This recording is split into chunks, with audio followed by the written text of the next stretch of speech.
Rien ne les distingue des autres agriculteurs. Et pourtant, Marion et Vincent commencent une nouvelle vie. Fini la recherche scientifique. D'ici un mois, ils reprendront la ferme de Rémi. Plutôt que de s'endetter pour devenir propriétaires, ils ont fait le choix d'être locataires. Un pari pour le développement de leur ferme. Mais ça nous laisse beaucoup plus de souplesse par rapport à nos investissements en matériel, par exemple. Et donc là, c'est vrai qu'on se permet des choses qu'on ne pourrait certainement pas se permettre avec une installation classique. On limite surtout les risques en fait. En renonçant à acheter le terrain, ils vont pouvoir investir dans de nouvelles serres. Cette transmission, ils la doivent à Rémi Picot.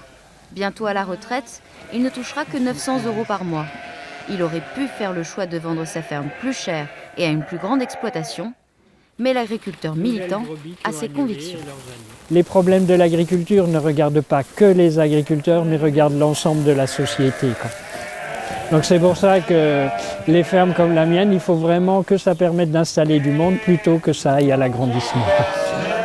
Trouver des fonds pour acheter les fermes et les louer aux nouveaux paysans, c'est le rôle de Terre de Liens. La moitié de la population agricole va muter, va partir à la retraite.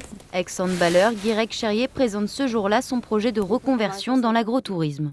C'est cette mise en réseau qui va me permettre de multiplier les contacts et puis espérer à terme déboucher sur un terrain. Ouais.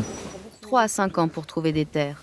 Comme lui, ils sont 4000 par an à faire appel à l'association. Le retour à la terre, on en a beaucoup entendu parler dans les années 60, mais depuis l'époque des babacools, des néo-ruraux, en fait c'est un mouvement qui s'est finalement jamais arrêté. Son retour à la terre, Guirec l'imagine avec des gîtes insolites, un maraîchage bio et des ateliers bien-être. Bonjour Jean-Claude. Bonjour Guirec, bienvenue aux cabanes. Pour avancer dans son projet, il visite aujourd'hui ses chambres d'hôtes.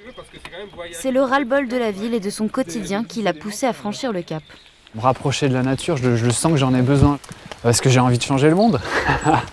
Donc j'ai envie de participer à ce changement de manière modeste, on va dire, et humble. Mais j'ai envie de contribuer à changer les mentalités. Changer les mentalités. Nos deux maraîchers s'y risquent chaque semaine lorsqu'ils se rendent à Strasbourg. Dans leur esprit, la proximité avec le consommateur était primordiale. C'est là où il y a le contact avec le client, ça c'est l'accomplissement de la semaine, ça fait plaisir. Avec Terre de Liens, Marion et Vincent ne se sont pas contentés de reprendre une ferme.